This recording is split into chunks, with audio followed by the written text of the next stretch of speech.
Aujourd'hui, on va s'intéresser à la biographie de l'un des soldats les plus sophistiqués de notre système immunitaire, le lymphocyte B. Ces cellules, c'est vraiment le cœur de notre capacité à combattre les infections, une véritable force d'élite à l'échelle microscopique. C'est une histoire assez incroyable, un véritable parcours du combattant qui commence bien avant notre naissance et qui passe par une sélection et un entraînement d'une rigueur implacable. Alors, suivons ensemble ce parcours, de la naissance du lymphocyte B jusqu'à sa mission sur le terrain. Bon, pour comprendre notre lymphocyte B, il faut commencer par le commencement. D'où vient-il ? Eh bien, tout part d'une seule et même cellule ancestrale, la matriarche de tout notre système sanguin et immunitaire. Voilà le point de départ. Chaque lymphocyte B, sans exception, commence sa vie comme une cellule souche hématopoïétique ou CSH. Il faut voir ça comme l'ancêtre commun à absolument toutes les cellules sanguines, que ce soit les globules rouges qui transportent l'oxygène ou les combattants les plus spécialisés de notre immunité. Et ce qui est fou, c'est que le lieu de naissance, cette usine à lymphocytes, elle déménage au cours de notre développement. Au tout début, pendant la vie embryonnaire, tout se passe dans le sac vitellin. Ensuite, c'est le foie qui prend le relais pendant le stade fœtal. Et finalement, à partir de la mi-gestation et pour tout le reste de notre vie d'adulte, la production se centralise dans un seul endroit stratégique, la moelle osseuse. Allez, on entre dans le cœur du sujet. La moelle osseuse. Ce n'est pas juste une maternité. Non, c'est une véritable académie militaire, un camp d'entraînement ultra sélectif, où les jeunes recrues doivent prouver qu'elles sont à la hauteur. Et justement, regardez ce schéma. C'est un peu la carte du campus. On voit bien le trajet. Les recrues commencent leur formation tout à l'extérieur, près de l'os, et elles doivent progressivement se rapprocher du centre, vers le sinus central, qui est en quelque sorte la porte de sortie vers la circulation sanguine. C'est là qu'elles pourront enfin partir en mission. Donc, première étape, la zone des progéniteurs. C'est là que tout commence. Ce sont les cadets les plus jeunes, les bleus si on veut. Ils viennent tout juste de s'engager sur la voie pour devenir, un jour, un lymphocyte B pleinement fonctionnel. Ensuite, en avançant vers le centre, ils atteignent le stade de pré-B. Et là, les choses deviennent sérieuses. Vraiment sérieuses. C'est lors des premiers tests, des examens de passage drastiques. L'objectif ? S'assurer que la cellule est non seulement efficace, mais surtout qu'elle ne représente aucun danger pour l'organisme lui-même.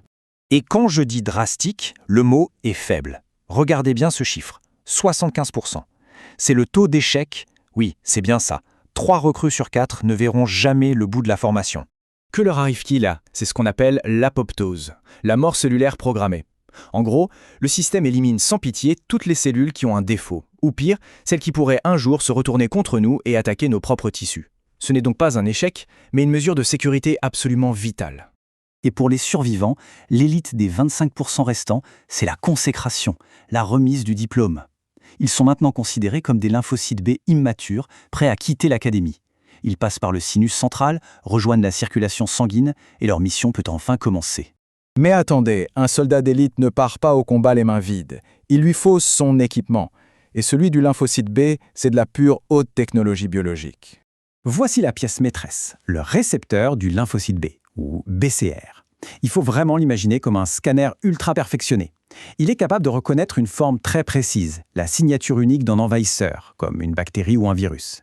Et dès qu'il trouve une correspondance, hop, il envoie un signal d'alerte à l'intérieur de la cellule, c'est lui qui sonne l'alarme. Mais ce n'est pas tout. En plus de ce scanner, les lymphocytes B ont plein d'autres molécules à leur surface, les fameux marqueurs CD. Pensez à ça comme des badges sur un uniforme. Ils indiquent le grade, la spécialité, et ils permettent surtout de communiquer avec les autres cellules de l'armée immunitaire. Alors il y en a quelques-uns qui sont super importants à connaître. Le CD19, c'est la carte d'identité de base. Quasiment tous les lymphocytes B l'ont. Le CD20, lui, apparaît un peu plus tard pendant la formation. C'est un signe qu'on a affaire à un soldat un peu plus aguerri. Et puis, il y a le CD40. Celui-là, il est crucial. C'est la radio longue portée pour parler au chef, les lymphocytes T, et coordonner des attaques de grande envergure.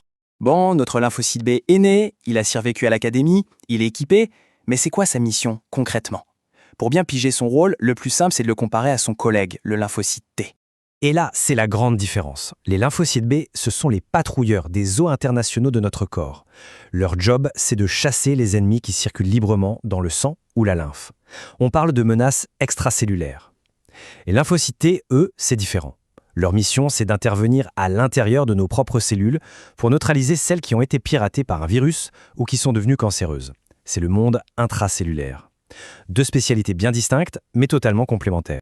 Ok, on a vu pas mal de choses, on va juste faire un petit récapitulatif rapide pour que tout soit bien clair et pour apprécier à quel point ce processus est extraordinaire.